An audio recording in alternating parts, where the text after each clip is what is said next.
família, vamos lá? Tá na hora do vídeo. Dessa vez não são 3, são 2 matérias. Por quê? O Kishida, a primeira matéria, ele está querendo transformar o Japão numa potência em desenvolvimento de medicamentos. Pô, bacana. É aquela velha história. Eu sempre desço a linha no governo Kishida. Mas quando ele faz uma coisa bacana, pô, a gente tem que exaltar também. Isso aqui é uma coisa boa. Vai trazer valor para o Japão. Vai trazer riquezas para o Japão. Então isso aqui é bom, pô, pra caramba. Vai gerar, como é que fala assim? Novos empregos, vai gerar mais valor em relação à exportação do Japão também, que são medicamentos, etc. Pô, isso aqui vai ser bom pra caramba. A gente tem que exaltar o que é bom também. Você vê que o Kishida, ele acha que ele tem que fazer toda a política burra dele primeiro, para depois ele ter que começar a fazer as políticas bacanas. Isso aqui é algo bacana. É igual aquela ideia da reciclagem do outro vídeo. Pô, aquilo ali também foi muito bacana também. Então você vê que agora ele está começando a fazer umas políticas inteligentes, porque que vai trazer valor, agregação de valor para o Japão, porque antes era só política burra, e Deus me livre, né? Só fazendo política que o Japão vai perder dinheiro em vez de trazer dinheiro. E segunda matéria, sobre o que é, no caso, você já ouviu falar sobre pensão de sobrevivência aqui no Japão? Que é aquela pensão, no caso que, no caso, um casal, geralmente sem filhos, que os dois contribuem ali, um só contribui e um morre. Tá? Aquele que contribui morre.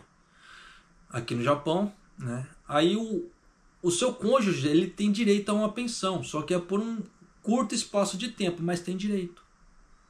Você vê que tem muita gente que não sabe desse tipo de coisa. Aí acontece alguns problemas e acaba ficando na rua da amargura, sem saber para onde recorrer. E tem esse tipo de pensão. Claro que existe pré-requisitos também.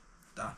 Mas é sempre bom a gente saber o porquê, porque às vezes acontecem as coisas e os governos não oferecem para nós. Ó, você tem direito a isso aqui. Claro que eles não vão oferecer, porque se eles oferecem, eles estão perdendo dinheiro.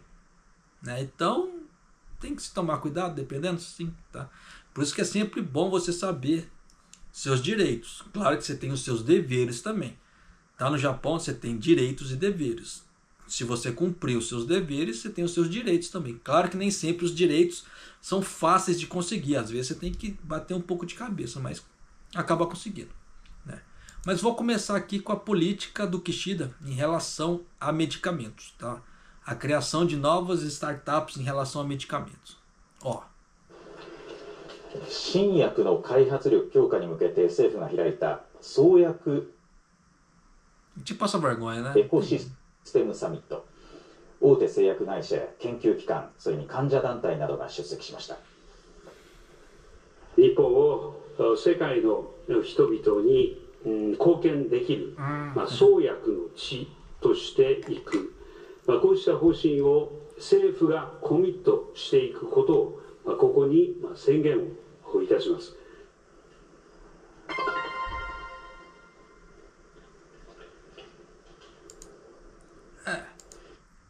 Pois é. Então você viu o Kishida falando ali, tá, sobre isso. E vamos lá. A fim de fortalecer a capacidade do Japão em desenvolver novos medicamentos, o governo realizou uma reunião para ouvir as opiniões de empresas farmacêuticas nacionais e estrangeiras.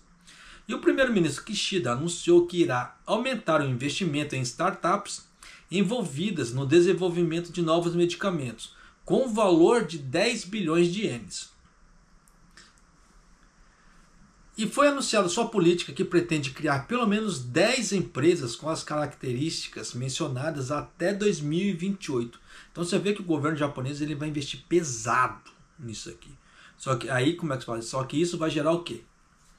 Mais empregos, mais oportunidades aqui no Japão. Isso é bacana, pô, pra caramba. Tá. Só que, como é que fala assim? Pra ele achar, como é que fala assim? Criar 10 empresas assim, ou já financiar 10 empresas que estão criando um novo medicamento, tem que ser algo muito bom, viu? Porque, como é que se diz? Porque não é qualquer medicamento assim que, como é que se fala assim? Ah, vou criar tal coisa e começar do zero só para poder conseguir o financiamento, é tenso, né? O governo quer reforçar a sua capacidade de desenvolver novos medicamentos, considerando que ficou para trás em relação a outros países no desenvolvimento de vacinas e medicamentos terapêuticos durante à época do coronavírus. Isso é óbvio, tá? Ficou totalmente estampado na cara isso aí. Realizamos uma nova reunião chamada Cúpula do Ecossistema de Descoberta de Medicamentos, né? Para ouvir opiniões das partes relacionadas como pesquisadores, instituições de pesquisa e grupos de pacientes. A esse respeito, o primeiro-ministro Kishida afirmou: ao posicionar a indústria farmacêutica como uma indústria em crescimento, garantindo um orçamento necessário e atraindo excelentes recursos humanos e fundos do Japão e do exterior, seremos capazes de contribuir para o desenvolvimento na descoberta de medicamentos. Isso ajudará o Japão a contribuir para os povos do mundo e continuaremos a torná-los, né, como é que fala assim, uma só terra, né, disse ele. Então você vê aqui, ele falando que recursos humanos e fundos do Japão e do exterior. Então isso quer dizer que grande provavelmente vai abrir vagas de emprego na área farmacêutica, de criação química, etc., para novos medicamentos, para as pessoas no exterior também. Então, dependendo no Brasil, se tiver pessoas que quiserem trabalhar no Japão, na parte de criação de medicamentos, fica atento a isso. Tá? Ou mesmo aqui no Japão, quem estiver estudando, porque já tem muito brasileiro, filho de brasileiro que está se formando, como é que se fala assim, nas faculdades, etc., e tem essa parte de medicamentos, dependendo se for do interesse dela, pode ser uma oportunidade também. Foi anunciada também uma política para duplicar o montante do investimento privado em empresas startup envolvidas no desenvolvimento de novos medicamentos até 2028, com o objetivo de criar pelo menos 10 empresas com o valor de 10 bilhões ou mais.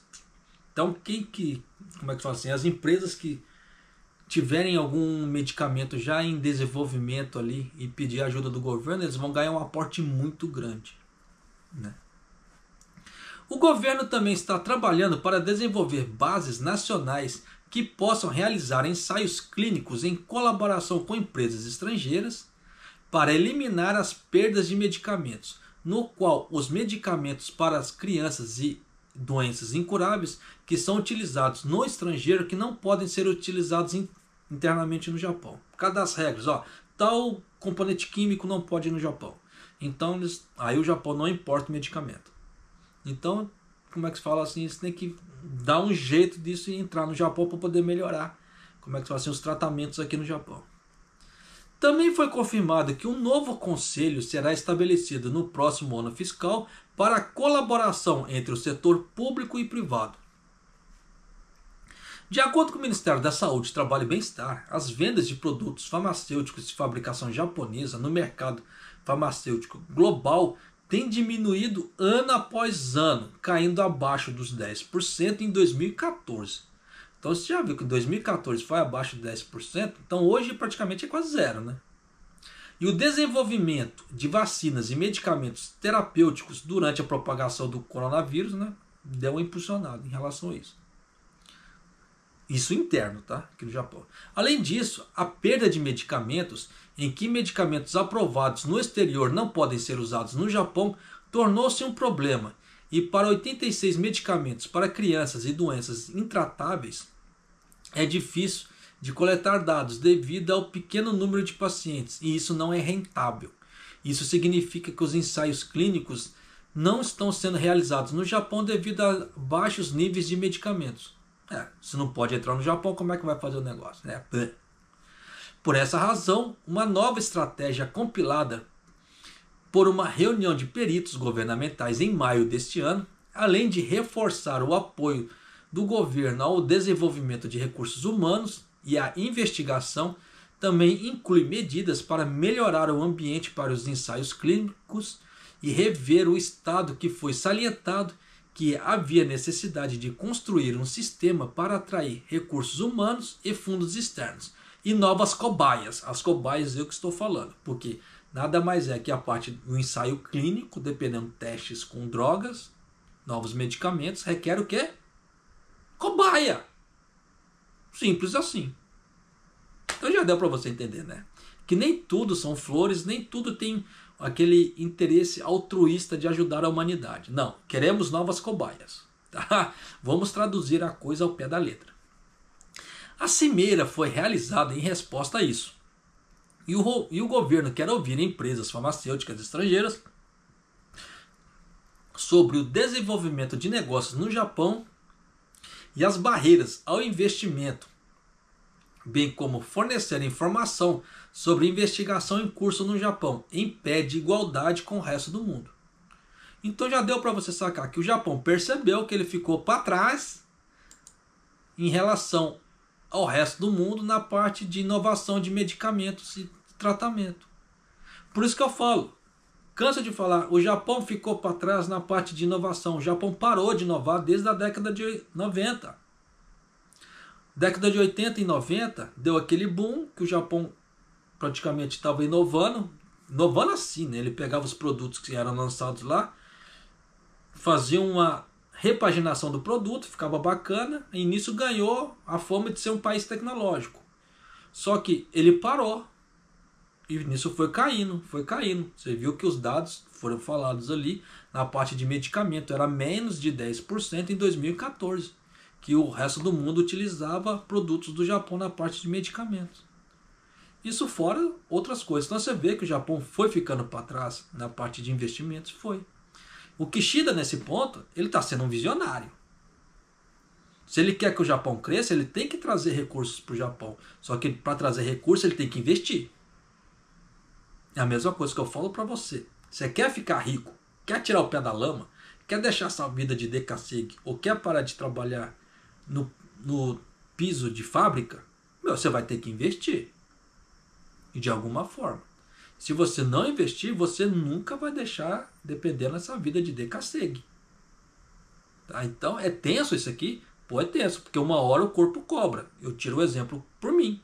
Eu nunca imaginei que algum dia eu iria ganhar uma puta de uma hérnia na L1. E eu ganhei. Tá? Então o corpo cobrou? Cobrou. Fiz muito serviço miserável? Fiz. Tá? Então como é que se fala? Uma hora o corpo cobra. E no meu caso cobrou muito mais cedo do que eu esperava. E agora o que é? Eu preciso usar muito mais agora trabalhar a cabeça do que o corpo. Porque o corpo, entre aspas, não aguenta. Então, parte de investimentos e outras coisas, eu preciso usar muita cabeça para fazer planos assertivos para que eu não perca tempo. E ganhe cada vez mais rendimento naquilo que eu faço. Então você vai ter que fazer a mesma coisa também. E pensa nisso porque as coisas no Japão não estão ficando legais. Tá? Você vê que é uma política ou outra do Kishida que pode ser que dê certo, só que é um setor muito bem, como é que se fala assim, nichado. Igual no caso dessa parte do medicamento aqui. Então geralmente, para poder ter novos, como é que fala assim, trabalhadores ali, não vai ser muita gente que vai ser contratada dependendo. A início. Aí depois que tiver a linha de produção dos medicamentos, aí sim vai se contratar pessoas não tão especializadas. Mas a priori vai ser só pessoas especializadas, um troço nichado. Então a chance de ter, como é que fala assim, chance para os brasileiros trabalharem num setor desse é muito pouca. Então se você, como é que fala assim, está aqui no Japão e quiser ter uma chance melhor, vai ter que estudar Nihongo também. Tá? Não tem muita coisa. Se você já souber Nihongo, bacana. Caso contrário, né, vai ter que estudar. Então não tem muitas, como é que fala assim, para onde correr. Tá? Infelizmente. Mas vamos à próxima matéria aqui. Escuta só isso. 遺族厚生年金は厚生年金に加入している会社員などが亡くなった際に配偶者らに年金が支給される制度です。18歳以下の子供がいない人の場合、60歳未満で受け取る際の要件に男女差があり、女性は夫が亡くなった時点で30歳未満の人は5年間、30歳以上の人は生涯受け取れる一方、男性は妻が亡くなった時点で55歳未満の人は受け取れず、厚生労働省は共働き世帯が中心となっている実態にそぐわないとしています。Não posso colocar mais que isso, senão vai dar problema para mim. Mas para você que entende Nihongo, já deu para você ter noção, né? que existe um sistema de pensão para o casal ali, no caso, questão de falecimento de um, desde que ele tenha contribuído, claro, para o outro ali, em questão de certo tempo. Então dá para a pessoa, como é que se fala assim, dar uma reestruturada na vida durante um certo tempo. Ela ganha tempo para conseguir ser inserida no mercado de trabalho, ganhando uma pensão ali do governo. Claro, a pessoa, o que faleceu, tem que ter contribuído para isso. Tá? Mas vamos lá, trazer a matéria aqui já para você ficar bem ciente, porque pode ser que futuramente, claro que eu não quero o falecimento de ninguém, óbvio, mas se acontecer, pode ser que você seja coberto por esse sistema. Então, se você já tiver informações sobre isso, pô, bacana. Só que o governo ele quer mexer nessa lei. É por isso que isso surgiu na mídia e eu estou trazendo para você. Tá? Relativamente à pensão de sobrevivência dos trabalhadores, que é paga aos cônjuges caso o falecimento do trabalhador, né, de uma empresa ali, o Ministério da Saúde, Trabalho e Previdência propôs uma proposta que alargaria o período de benefício para 5 anos para as pessoas em idade ativa sem filhos, seja homem ou mulher. Enquanto os membros do comitê presentes manifestaram seu apoio, outros pediram que mais tempo fosse levado em consideração em relação ao período dos benefícios. A pensão de sobrevivência é um regime em que as pensões são pagas aos cônjuges em caso de falecimento do funcionário da empresa, ali, inscrito na parte de pensão do trabalhador. E no caso que a pessoa não tenha filhos menores de 18 anos, não pode ter filho, tá? A pensão é paga ao cônjuge com menos de 60 anos. Se passar dos 60 anos também não é pago, tá? Então você viu ali, né?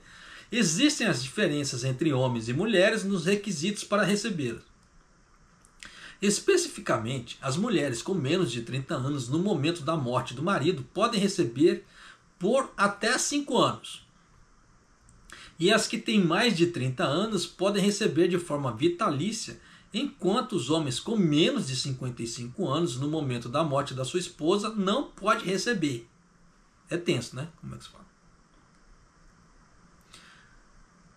O Ministério da Saúde, Trabalho e Previdência apresentou uma proposta para eliminar as disparidades de gênero em reunião do Conselho realizada, afirmando que tal não se adequa à realidade dos agregados familiares, onde a maioria dos agregados familiares com rendimentos duplos, né, tem a igualdade ali.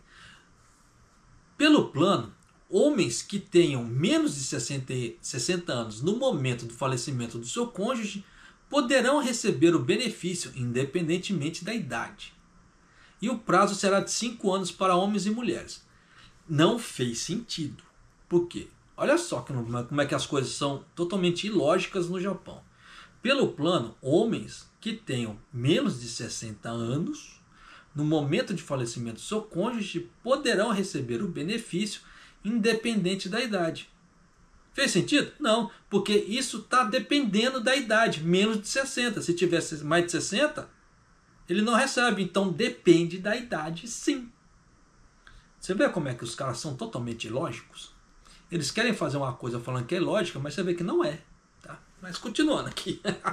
No entanto, como ainda existem diferenças nos ambientes de trabalho entre homens e mulheres, a redução do período para as esposas receberem os benefícios para 5 anos será gradual ao longo de 20 anos.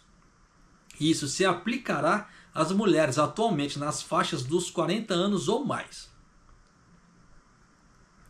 Além disso, o governo planeja eliminar gradualmente o subsídio para as viúvas de meia idade e idosos, no qual fornece um adicional de 600 mil ienes por ano às esposas que têm 40 anos ou mais no momento do falecimento do marido, até completarem 64 anos. Então você vê que um benefício que as pessoas têm, o governo quer tirar. Né? Então você vê que, pô, sacanagem, né? Mas de qualquer maneira, você vê que o governo está cortando gastos. Por isso que ele fala que ele está cortando gastos com a Seguridade Social. E vai cortar, porque diminuir como é que fala assim, 600 mil ienes. Ó, fornece um adicional de 600 mil ienes por ano às esposas que tinham 40 anos ou mais no momento do falecimento do marido, até completar 64 anos. É uma grana razoável. Como é que fala assim? Não é muito, dependendo aqui no Japão, dependendo não. Tá? Porque se você dividir ele 600 em 10 meses, são 60 mil ienes. É muito? Não, não é.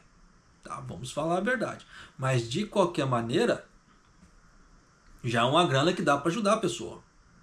Eles vão tirar esse tipo de coisa, é tenso, né? Então já dá para você sacar por A mais B que muitos dos direitos que as pessoas têm, o governo Kishida ele está tirando para poder cortar custos. Porque você vê que a Seguridade Social no Japão está ficando cada vez mais cara.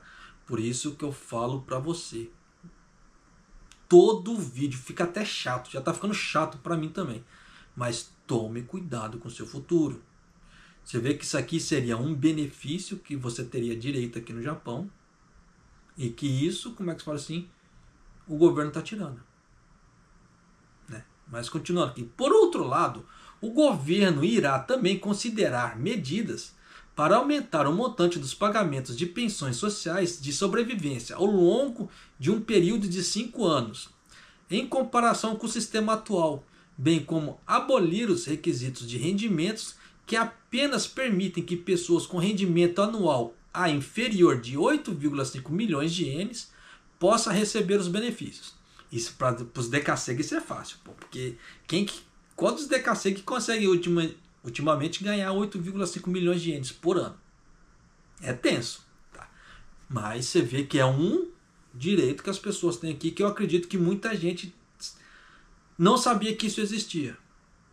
Mas claro, a pessoa tem que estar pagando, né, a parte ali que o governo quer para poder fazer parte disso. Tá? Os membros da comissão presentes expressaram uma série de opiniões a favor da reforma do sistema, mas outros pediram mais tempo para considerar a possibilidade de aumentar um período de benefícios para 5 anos, bem como a necessidade de um período de transição e medidas de consideração. Também foi apontado que deveria haver uma explicação completa. Isso é óbvio. O Ministério da Saúde, Trabalho e Bem-Estar planeja submeter os projetos de lei necessários à sessão ordinária da dieta já no próximo ano, após a análise profunda. Então eles vão analisar esse ano, isso, e ano que vem eles vão dar entrada no parlamento. No caso que eles falam aqui, dieta. Então, dando a entrada no parlamento, como é que se fala assim? Isso sendo aprovado, vai entrar essas alterações que eu estou trazendo aqui para você. Mas de qualquer maneira, você já fique sabendo que existe essa lei, essa pensão de sobrevivência. Tá? O que acontecerá com as pensões de sobrevivência aos agregados familiares com crianças? Você vê que até o momento nós falamos sem crianças. Atualmente, a pensão básica de sobrevivência e a pensão de previdência de sobrevivência são pagas aos cônjuges até o final do ano fiscal em que o filho completa 18 anos. Então você vê que um dos motivos que o Japão baixou dos 20 anos para 18 é isso. Tá? Para poder cortar gastos. Porque você vê que com 18 anos você pode fazer umas coisas que não pode fazer e não pode fazer outras. Faz sentido? Não faz. Porque basicamente seria o quê? Meia maioridade. O que faz sentido? Totalmente não. Tá? Mas seguindo aqui. O valor das prestações aos agregados familiares vai se manter os mesmos. Além disso, aqueles que têm 60 anos ou mais quando o cônjuge morre, receberão uma pensão de sobrevivência até a morte do cônjuge ali. Também se permanecerá a mesma. Então você vê que a matéria termina aqui, tá? Só que eles não falaram em qual regime que isso, pelo menos aqui na matéria, em questão da pensão de sobrevivência. Tá? Se você tiver mais interesse sobre isso, em qual regime da Previdência, se isso entra no Shakai, não entra no Shakai ou outra coisa parecida assim, dá uma perguntada no escritório do Nenkin ou algo parecido, tá? Porque isso aqui, para você cobrir, deixar o seu parceiro ou parceira assegurado, isso aqui é muito bacana, tá? Porque você vê que a parte de pensão aqui no Japão, o troço é tensa e muita gente desconhece isso aqui, tá? Por que eu falo esse tipo de coisa? Eu conheço, né? Conheço assim, né? Conhecidos que tiveram falecidos, né, marido ou mulher, e eu não fiquei sabendo que eles ganharam esse tipo de coisa. Não tiveram direito a esse tipo de coisa. Então já dá. Igual, por exemplo, uma tia minha mesmo aqui no Japão, o marido dela morreu, e eu não sei se ela recebeu essa pensão de sobrevivência. Né? Então já dá para você sacar por A mais B que tem muita coisa de direitos que nós não ficamos sabendo aqui no Japão. E quando tem essas mudanças de lei, que isso aparece. Eu, por exemplo, eu não sabia. Por que você acha que eu estou trazendo isso para você? Para você já ficar ciente da situação. Como eu não sabia, eu acredito que muita gente também não saiba. E com isso, já dá para as pessoas ficarem sabendo. Repito, o cônjuge, né, ali no caso, tem que estar contribuindo. Mas qual regime de pensão, só Deus sabe. Não sei te informar isso. Tá? Então procure no escritório do Nenkin ou algo parecido, alguém que saiba falar sobre esse sistema, tá? Desse tipo de pensão aqui, que foi descrito aqui na matéria. Tá certo? Mas é isso aí, família. Então, né, vou ficando por aqui. Espero que essas palavras te ajudem de alguma maneira a você ir se preparando aqui no Japão, porque você vê que aqui a coisa é tensa. Tá? E Maido.